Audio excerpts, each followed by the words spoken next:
Jika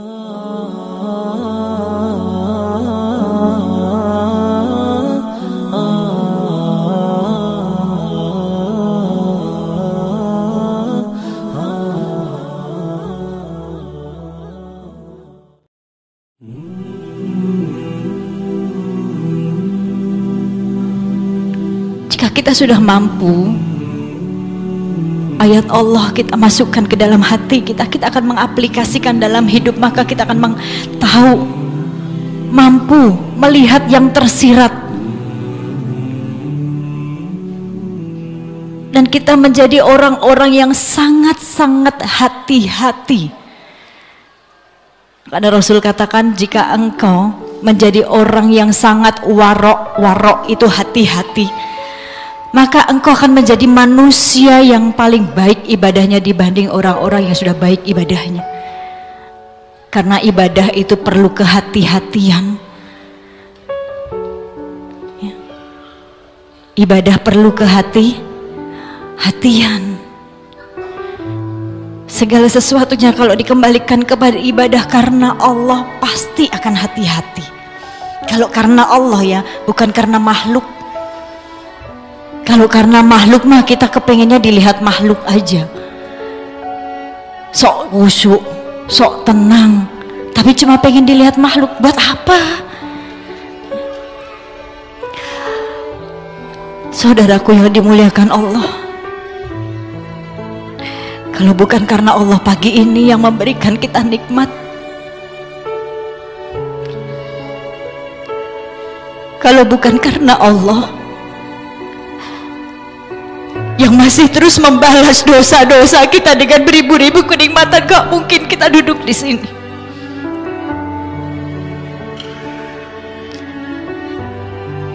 Kalau pagi ini masih ada manusia yang mengatakan, ya Allah, masalahku ini terlalu besar, mengeluh kepada manusia, mempunyai masalah yang sangat besar, dia lupa saat itu dia menjadi orang yang sangat lalai. Dia lupa mempunyai Allah yang maha besar. Minta sama Allah dengan kebesarannya. Minta apa? Meminta rahmat. Besarkan aku dengan rahmatmu, besarkan aku dengan ampunanmu. Kita punya Allah yang maha besar.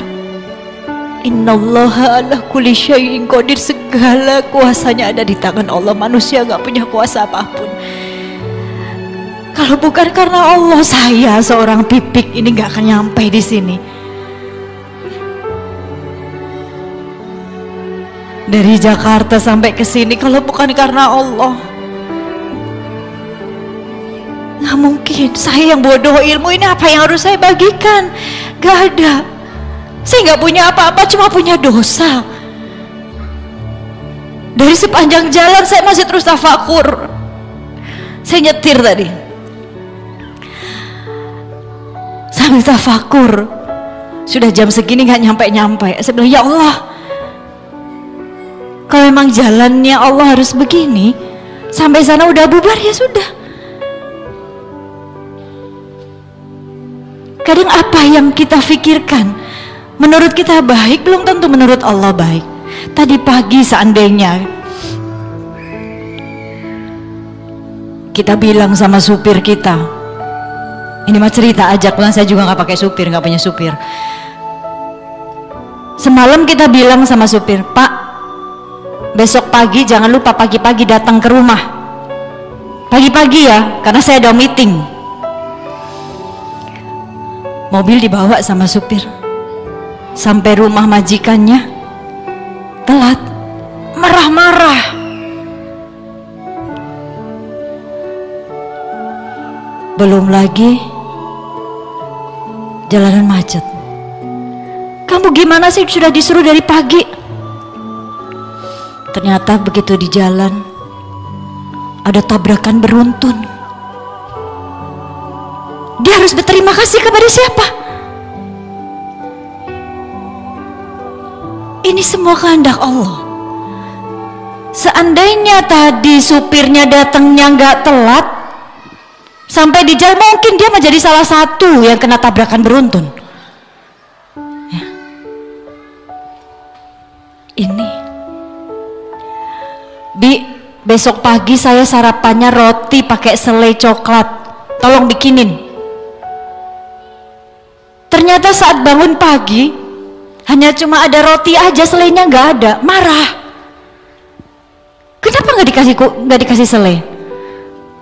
Iya ibu, punten, selainya sudah kadaluarsa. Kalau saya olesi nanti ibu sakit perut. Ya. Tapi manusia kadang menumbuhkan emosinya terlebih dahulu. Oh iya, berarti itu semua kehendak siapa? Allah. La haula wa la quwata illa billahil aliyil azim. Saat sampai di sini juga sudah bubar, berarti sudah kehendak Allah. Gak pernah tahu di jalan seperti apa. Jadi sekali lagi ini maha baiknya Allah. Kalau manusia masih mau sombong itu malu. Khususnya buat saya yang diundang di sini, yang masih muda 40 tahun, yang gak punya ilmu apa-apa. Kulil haq walau kana murad, sampaikan yang hak walaupun mungkin gak enak didengar. Bukan hak saya, orang saya bodoh, bukan ustazah. Malu sebenarnya juga diundang di sini. Dakwah itu mengajar. Nah saya nggak bisa ngajar, saya cuma ngajak diri saya, ngajak semuanya. Yuk, mau kemana lagi tujuan kita, dunia atau akhirat? Kalau tujuan kita akhirat, banyak-banyak nangis selama di dunia. Nangis apa? Soal masalah kita? Enggak. Nangis apakah amal kita seandainya besok atau sore ini Allah ambil nyawa saya, amal saya cukup buat perjalanan yang sangat-sangat jauh yang akan saya tempuh setelah kematian saya. Jangan-jangan saya nggak punya amal selama 40 tahun hidup di dunia. Habis amal saya, bangkrut saya. Padahal selama 40 tahun sholat iya, tahajud iya, duha iya, puasa Daud iya, sunnah iya, sedekah iya. Tapi bisa ditimbang sama Allah, nanti saya nggak punya amal apa-apa. Maka sampai saat ini manusia yang hanya punya dosa ini kalau nggak bersyukur sama Allah,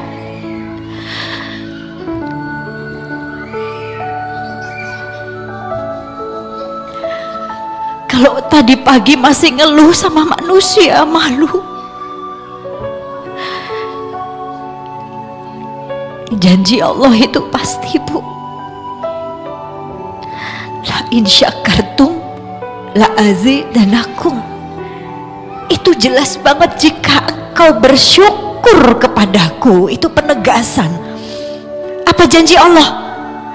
Aku tambahkan nikmatmu. Bu, yang ngomong ini orang bodoh, banyak dosa.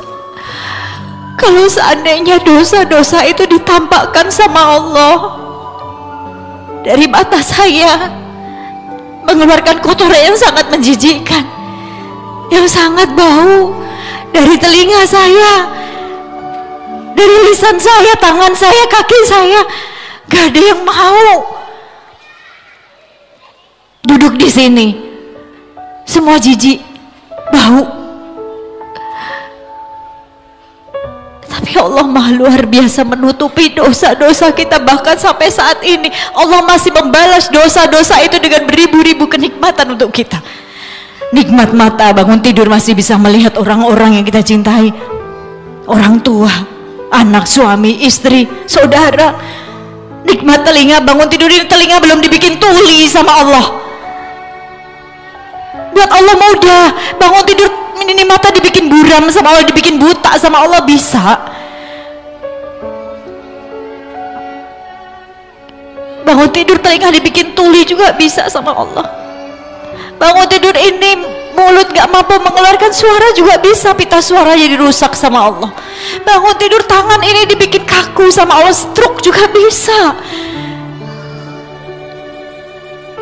Ya Allah ya Rabb,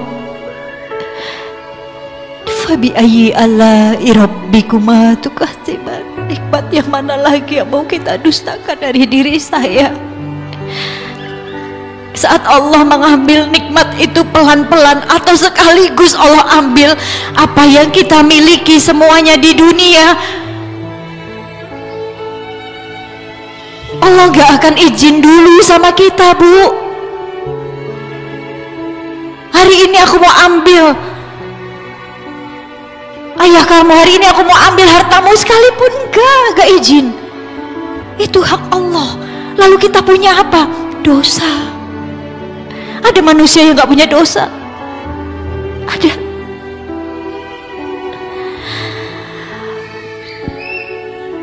Ya Allah,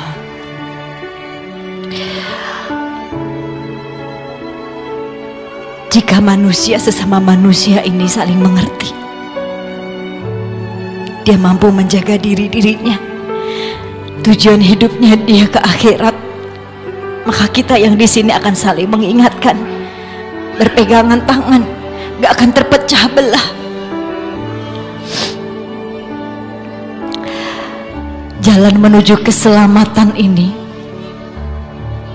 harus dilalui, Bu,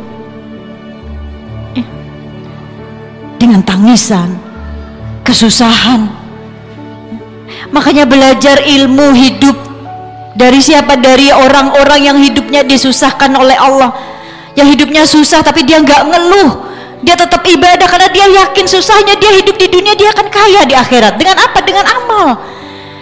Gak kayak saya yang saya ngeluh terus. Saat Allah uji kepada diri kita, hidup yang penuh dengan ujian, jangan merasa beriman, mengaku beriman kalau kita nggak mau diuji, Bu. Allazi khalaqal mauta wal hayata liyabluwakum ayyukum ahsanu amalan wa huwal azizul ghafur. Dialah Allah yang menguji hidup mati kita. Untuk apa ujian ini? Liyabluwakum ayyukum ahsanu amalan. Hanya untuk melihat sejauh mana amalan terbaikmu dari ujian ini, yang endingnya Allah panggil kita, ya Tuhan nafsu mutmainnah, irji'i ila rabbiki radiyatan mardiyah fadkhuli fi ibadi wadkhuli jannat. Hai jiwa-jiwa yang tenang, kata Allah, kembalilah kepadaku dengan hati yang ridho, hatinya selamat. Hati yang selamat itu yang seperti apa sih? Kolbun salim ini hatinya nggak penuh dengan benci, dengki, sombong, hasad, iri. Gak ada penyakit-penyakit hati.